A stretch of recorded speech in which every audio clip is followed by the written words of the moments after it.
हो गया, चलो। अच्छा, तानिया मित्तल का AS22 के बारे में क्वेश्चन था। पिछला जो क्वेश्चन हमने किया था, क्या वो सर हम टैबुलर फॉर्मेट में लिख सकते हैं क्या, रिवर्सल वाला? यस, लिख सकते हो, कोई प्रॉब्लम नहीं। मतलब जो टाइमिंग डिफरेंस में आप लिख सकते हो रिवर्सिंग टाइमिंग डिफरेंस और reversal of DTL, but you need to give the logic of it. मतलब नीचे फर्स्ट पॉइंट लिखकर point number 1 reversal of this ऐसा लिख सकते हो, ठीक है। सो अभी हम क्या करने वाले राजा बेटा जी, 2 AS एक साथ करेंगे और उसका नाम होगा AS1 और AS17, सेगमेंट रिपोर्टिंग। AS1 और कौन सा, AS17। AS1 को मैं इतना ज्यादा इच्छुक नहीं पढ़ाने का, टाइम पास AS है। अब ये AS के क्वेश्चंस अगर आप देखोगे तो बैंड बजेगी, स्टैंडर्ड का बैर टेक्स्ट देखोगे तो इजी है। अब क्वेश्चन में बैंड क्यों बजती है मैं बता देता हूं। What is the name of the standard? Disclosure of accounting policy. तो इसके अंदर मैं क्या सिखाऊंगा, जो अकाउंटिंग पॉलिसी आपने फॉलो करी है उसको डिस्क्लोज करो, इतना ही बोलूंगा ना मैं तो। बट AS1 के किसी भी क्वेश्चन का आंसर देने के लिए आपको बाकी के AS पता होने चाहिए, स्पेशली AS9, क्योंकि वो क्वेश्चन AS1 पर सिर्फ नहीं पूछते, वो थोड़ी ना पूछेंगे what are the 3 fundamental accounting assumption, going concern, consistency, accrual. शेमड़े फाउंडेशन में नहीं पूछते, ये जमाना हो गया फाउंडेशन में पूछ के, तुमको कहां से पूछ लेंगे। तो जाहिर सी बात है कि वो ये एक्सपेक्ट नहीं कर रहे, वो बोल रहे कि क्या ये पॉलिसी सही है कि गलत है। तो ये कब बता सकते हो आप answer? Only when you have referred what, बाकी के AS, और बाकी के AS के हिसाब से ट्रीटमेंट पता होगा तो इसका आंसर आएगा। Is that okay? सो जैसे अभी for example the company has followed the what I can say the life of the intangible asset as 12 years, ऐसा बोला है। So whether it is a correct accounting policy, ऐसा कुछ question है तो आप क्या बोलोगे? अकॉर्डिंग टू AS28, सॉरी 28 कौन सा, हाँ, इंपेयरमेंट ऑफ एन एसेट, और sorry AS26, the life of the asset can not exist or exceed 10 years unless there is a what I can say proof of it. मतलब आपको ये देना पड़ेगा ना, you have to give an explanation and you have to check for the impairment every year. Say yes. अब दूसरा मैं आपको और एक बता देता हूं, जैसे ये बोल रहे हैं कि there is no virtual certainty but the client is saying that you should recognise the DTA। अब मुझे बताओ AS22 वायलेट हो रहा है कि नहीं हो रहा है? तो AS1 में वो बोलेंगे कि क्या ये पॉलिसी सही है क्या, तुमको बोलना है नहीं, क्योंकि AS22 अलाउ नहीं करता है। से यस। फिर वो ऐसा क्वेश्चन पूछेंगे that the valuation of raw material is done, inventory, but the raw material which are contained in the finish goods and the finish goods are sold over and above the cost, बराबर है? तो उस case में raw material के NRV नहीं देखते, किसका देखते हैं हम? Finish goods. तो पूछेंगे क्या करना है उसमें, तो आपने बोलना है कि हाँ raw material should be valued at cost only, ये S2 बोलता है। बट क्वेश्चन किस में आते हैं? AS1 में। तो आप सभी लोगों को आज जो मैं बोलूंगा AS1, यार मुझे वो सल्टाना नहीं है AS1 ऐसा पढ़कर। कहां पे AS1?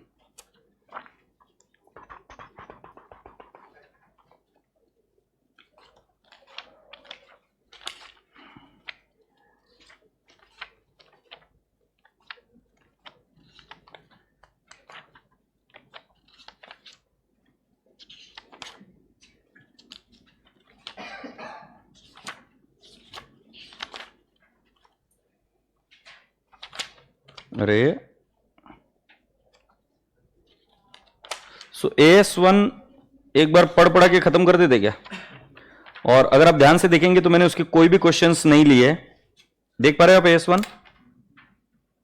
I have not taken even a single question of that. है आपकी बुक में?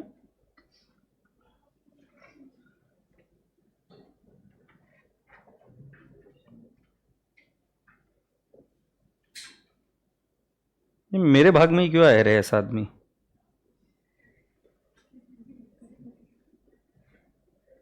क्यों प्रभु, मतलब मैंने क्या गलती की रही ऐसे, मुझे क्यों मिला?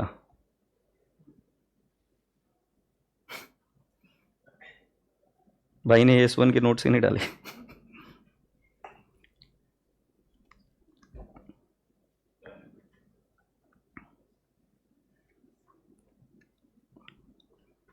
टेक्स्ट बुक है आपके पास? है सभी के पास? चलो छोड़ो यार, कल करते फिर। वन कल करेंगे, अभी टेक्स्ट बुक नहीं है मेरे पास, में इधर कुछ पढ़ूंगा, ये बेचारा देखेगा ऐसे क्या बोल रहे बाबा, तो क्या करेंगे, एस वन कल करते एज एफ जी। ओके तुम आंसर दे रहे, वाह वाह वाह वाह वाह वाह वाह, ठीक है। तो चलो सुनते हैं अभी कौन सा करेंगे, 17 क्या है, सेगमेंट रिपोर्टिंग। बेटा सेगमेंट रिपोर्टिंग को पहले ओरली समझा देता हूं ताकि आपके आंसर आने लग जाएंगे। सेगमेंट रिपोर्टिंग,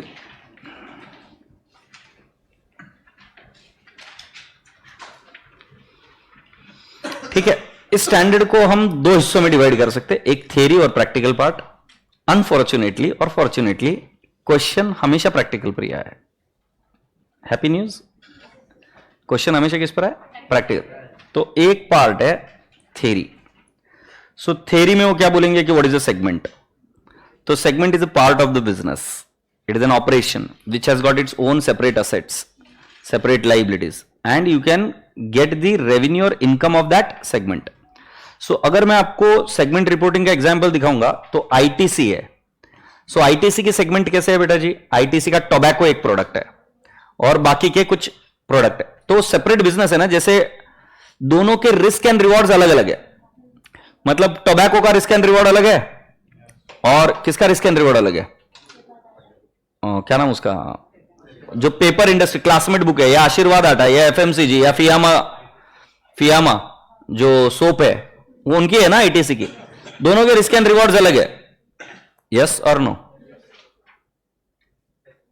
अच्छा तुमको पता है, तुम टेलीविजन पर ऐड देखते हो क्या, जब मिल बैठेंगे दो यार, कौन सा, मैकडोवेल ना। तुम मुझे बताओ किसके ऐड करते हैं, इनडायरेक्टली लिकर की कर रहे, बट प्रोडक्ट कौन सा दिखा रहे उधर, सोडा। अब कूल बात यह है, क्या सोडा का रिस्क एंड रिवॉर्ड और लिकर का रिस्क एंड रिवॉर्ड सेम है क्या, तो दो अलग अलग ऑपरेशंस है, और वो बता रहे कि हम इस ऑपरेशन के ऐड कर रहे हैं और उसका भी नाम मैकडोवेल है। यही तो चलता है ना। और एक कौन सा है वो कौन सा है यार, और जिसमें ये करता है, सिग्नेचर नाम का कोई है ना, हाँ कौन सा, ब्लू लेवल की ऐड नहीं आती। ब्लू लेवल वही पीता है जो अफोर्ड कर सकता है, ब्लू लेवल की ऐड नहीं आएगी, ब्लू लेवल को ऐड की जरूरत नहीं। टूबॉर्ग ग्लासेस, यस, ये बियर है टूबॉर्ग गर्ल्स। सो उसकी ग्लासेस की ऐड आती है, बट अगर आप देखेंगे उस ऑपरेशंस को, सो दोनों ऑपरेशन में रिस्क एंड रिवॉर्ड्स में फर्क है कि नहीं है, तो रिस्क एंड रिवॉर्ड्स में फर्क है, तो जाहिर सी बात है कि दो अलग अलग सेगमेंट हुए, दोनों प्रोडक्ट अलग है। When the product are subject to different risk and rewards and they have got a different income, different expense, different assets, different liabilities, तो इसको नाम क्या दे देंगे, segment asset, segment liability, segment income, segment expense. Is that okay. तो आपको एक definition करना पड़ेगा। सो थ्योरी पार्ट में सेगमेंट क्या है ये पता करते हैं, इसको हम ब्रीफली पढ़ेंगे। ऐसी दो सेगमेंट होती है, एक होती है बिजनेस सेगमेंट और एक होती है ज्योग्राफिकल सेगमेंट।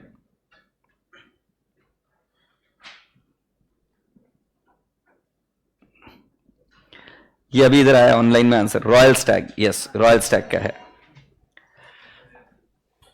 भारी है भाई धंधा। अब थोड़ी देर तुम शांति से सुनते जाते। ज्योग्राफी में क्या बताने की कोशिश कर रहे, ज्योग्राफी अमूल क्या बेचता है, राइट, सो अमूल सेंड्स और सेल्स मिल्क। तो महाराष्ट्र में क्या बेचेगा, मिल्क। तमिलनाडु में क्या बेचेगा, सर क्या बकवास कर रहे, अरे मैं एकदम लॉजिकल बात कर रहा हूं यार। वहां पर प्रोडक्ट डिफरेंशिएशन नहीं है, risk and reward is not related to product, the risk and rewards are associated with geography. Geography मतलब समझाने के लिए, इंडिया में तमिलनाडु, इंडिया में महाराष्ट्र, इंडिया में गुजरात, एक एग्जाम्पल दिया। अब इसको और इजीली समझना है तो दूसरा एग्जाम्पल दो। मुझे एक बात बताओ, ठीक है इजी वाला एग्जाम्पल लेता हूं, फार्मा मैं दूसरा लेना तो ठीक है, फार्मा कंपनीज क्या बेचती है, medicine, right. We say that India is a pharmacy to the world.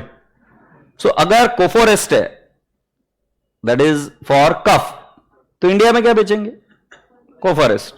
और ये क्या बोलते हैं इधर, क्या नाम उसका, साउथ अफ्रीका में क्या बेचेंगे? उनके पास इतनी फार्मेसी कंपनी नहीं है, तो दवाइयां इधर से जाती है। अफगानिस्तान में कहां क्या बेचेंगे? वही बेचेंगे। तो risk is not product wise, risk is geography wise. वहां पे बैन हो गया तो सो when the product is same but it is being sold in various geography, और किसी एक ज्योग्राफी में बैन हो जाने की वजह से वो अगर बंद हो जाए, उधर की रेवेन्यू बंद हो जाए, तो उसको हम क्या बोलेंगे? Geographical segment. Agreed? So when the risk and rewards are associated with the product line, it is a business segment. When the risk and rewards are associated with the geography, it is a geographical segment. Google क्या बेचता है? Google क्या बेचता है? सब जगह Google search engine ही होता होगा, बट अगर इंडिया में गूगल पर बैन आ गया तो उसकी रेवेन्यू कम हो जाएगी। तो लोगों को वहां के पता होना चाहिए कि इंडिया से या इस सेगमेंट से कितना रेवेन्यू आ रहा है। Profit and loss account will give a single figure of sales. मेरे भी खाता खा ले, मेरे भी थोड़े से खाए जा मेरा अभी हाथ खा जाता कि क्या, ये रुक जा थोड़ी सी देर। सो मैं भी आपको क्या बोल रहा हूं,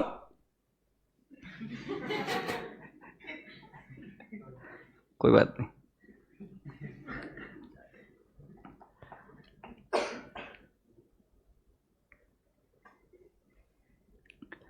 सो when the geographical risk are there, जैसे सॉफ्टवेयर, माइक्रोसॉफ्ट क्या बना था? अबे इंडिया में भी वही माइक्रोसॉफ्ट चलता है, यूएस में भी वही चलता है, आईपैड इंडिया में वही, अब्रॉड में भी वही।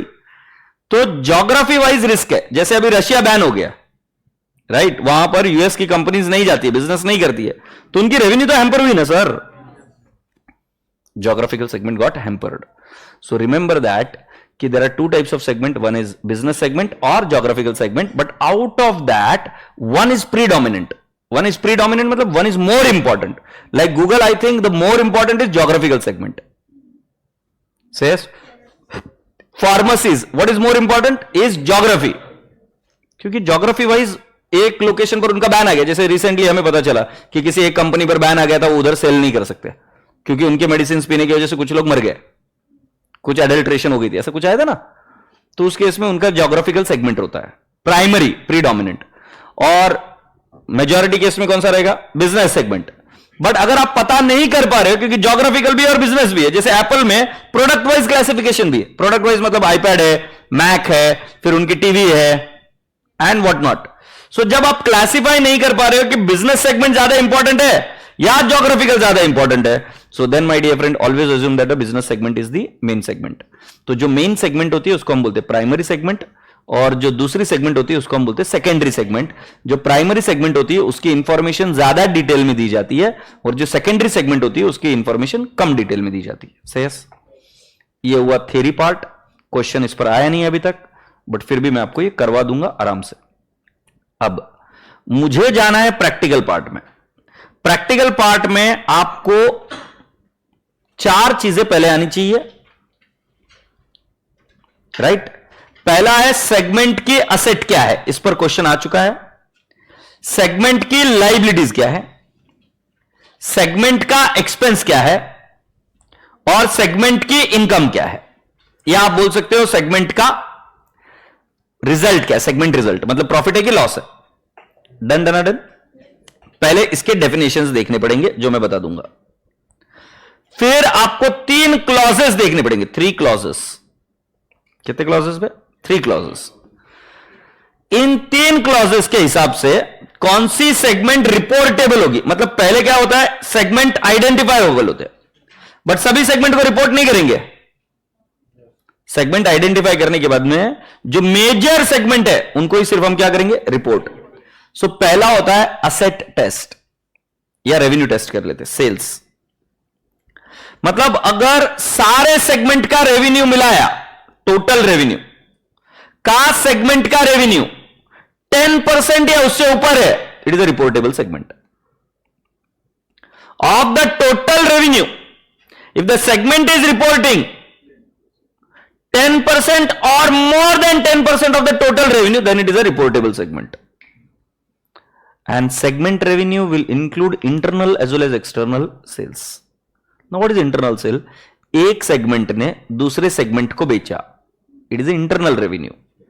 एक सेगमेंट ने आउटसाइडर को बेचा, एक्सटर्नल रेवेन्यू, तो मेरा बोलने का when of the total revenue segment is reporting 10% or more of the total revenue, it is what?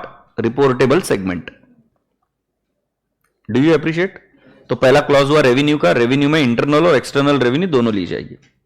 दूसरा segment asset, if segment asset is 10% और more of total assets of the entity, then it is what? Reportable segment. मतलब अगर किसी segment के पास 10% या उससे ज्यादा asset है तो वो कौन सी सेगमेंट बन जाएगी? Reportable segment. एक बात ध्यान से सुन लेना, सेगमेंट असेट का डेफिनेशन पक्का कर कर जाना. Is that okay? Am I communicating? Alright. Third किस्सा, segment result in absolute figures. So let me explain you. There are 5 segments. Segment, ये पहला सेल्स हो गया, दूसरा कौन सा हो गया? असेट्स. नाउ तीसरा बता रहा हूं सेगमेंट रिजल्ट. अभी रिजल्ट कैसे आता है? So let me tell you, there is segment 1 50,000 profit, segment 2 70,000 profit, segment 3 30,000 profit, segment 4 loss of 20 lakhs, sorry 20 नहीं 2 lakhs. ओके, ये लॉस है. सेगमेंट 5 इट इज 40,000 का profit. Okay, if you see carefully, 50 plus 40 is 90, 90 plus 70 is 170, plus 30 is 170 क्या is 190 is the profit. 1 2 3 4, इसका profit का figure कितना आ रहा है? 190. और लॉस कितना है? लॉस 200. अगर नेट नेट फिगर देखेंगे तो नेट लॉस आया 10. नेट लॉस को गोली मारने का. Absolutely all the segment in profit and absolutely all the segment in the loss, take the total. So all the segment in profit is how much total? 190. All the segment in the loss total is 200. Take whichever is higher. 200. 200 का 10% 20. सो अब कोई भी segment profit या loss अगर 20 या 20 के ऊपर है, रिपोर्टेबल सेगमेंट. पहली सेगमेंट रिपोर्टेबल, दूसरी सेगमेंट रिपोर्टेबल, तीसरी सेगमेंट रिपोर्टेबल, चौथी सेगमेंट रिपोर्टेबल, पांचवी सेगमेंट भी रिपोर्टेबल. सो मैंने क्या बोला? Take all the segments in profit, take all the segments in the loss, right? And A or B whichever is higher, profit or loss whichever is higher, उसका 10%. Now any segment which is in profit or in loss which is over and above this 10% criteria will become what? Reportable segment. Happy? Now third criteria. अरे बाप रे, 8:45 बज गए क्या? Shit, I committed.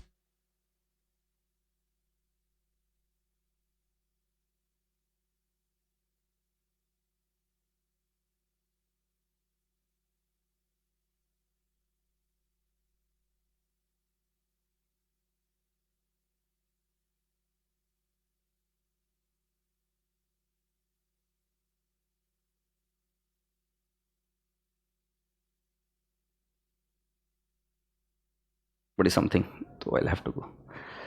सो बात क्या हो गई थी? सारे सेगमेंट इन प्रॉफिट और सारे segment in loss whichever is higher, उसका क्या ले लेंगे? 10%. That will become what? Reportable segment. ये कौन सा हो गया? Third criteria. Now fourth criteria क्या है? पहले 3 क्राइटेरिया से जितनी भी रिपोर्टेबल सेगमेंट आएगी उनमें external sale should be reported is 90%. should be reported is how much? 90%. अगर वो रिपोर्ट नहीं हो रही है तो then management will identify few more segments. Then management will identify what? Few more segments as what? Reportable segments. बोलो एक बार office. पहले 3 क्राइटेरिया में कुछ सेगमेंट आइडेंटिफाई हो गए, उसके एक्सटर्नल रेवेन्यू देखी जाएगी and compare to the total external revenue, तो कितना रिपोर्ट हो जाना चाहिए? कम से कम 90%. अगर वो नहीं रिपोर्ट हो रही है तो identify few more segment which management will consider important. Do you all agree? और management at its own description can also show some of the segment as reportable. जैसे रिलायंस डिसाइड करेगा कि हम जियो का अलग से दिखाएंगे, भले वो छोटा है अभी शुरुआत में. And now the fifth point, अगर पिछले साल कोई सेगमेंट रिपोर्टेबल थी बट इस साल रिपोर्टेबल नहीं है, तो as a matter of comparative आपको वो सेगमेंट भी रिपोर्टेबल दिखानी पड़ेगी। फिफ्थ पॉइंट इतना इंपॉर्टेंट नहीं, 4 पॉइंट बहुत इंपॉर्टेंट है। So shall we understand what are the 4 points?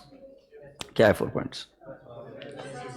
Segment revenue, it will include internal external both revenue.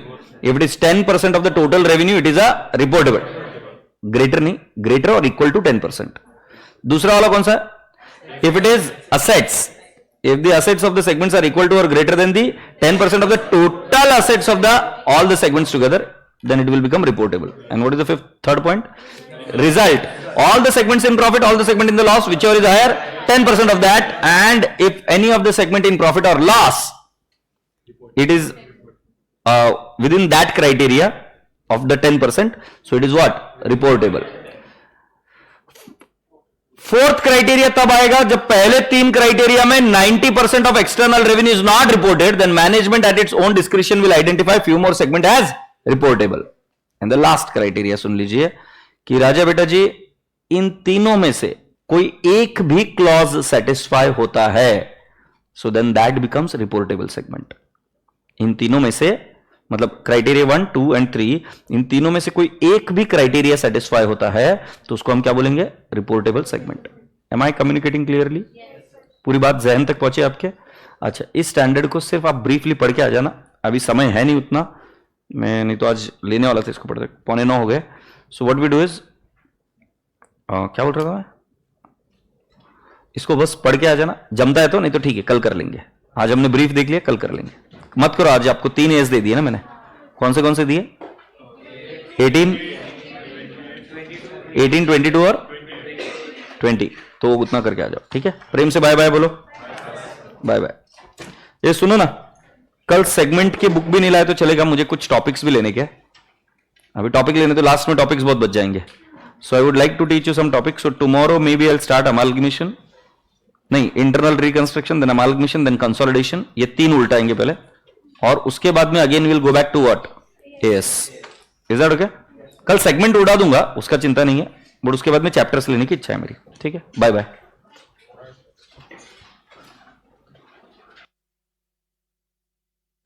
Sir कल भी सेम टाइम क्लास है? Yes, 6:30 is the class tomorrow.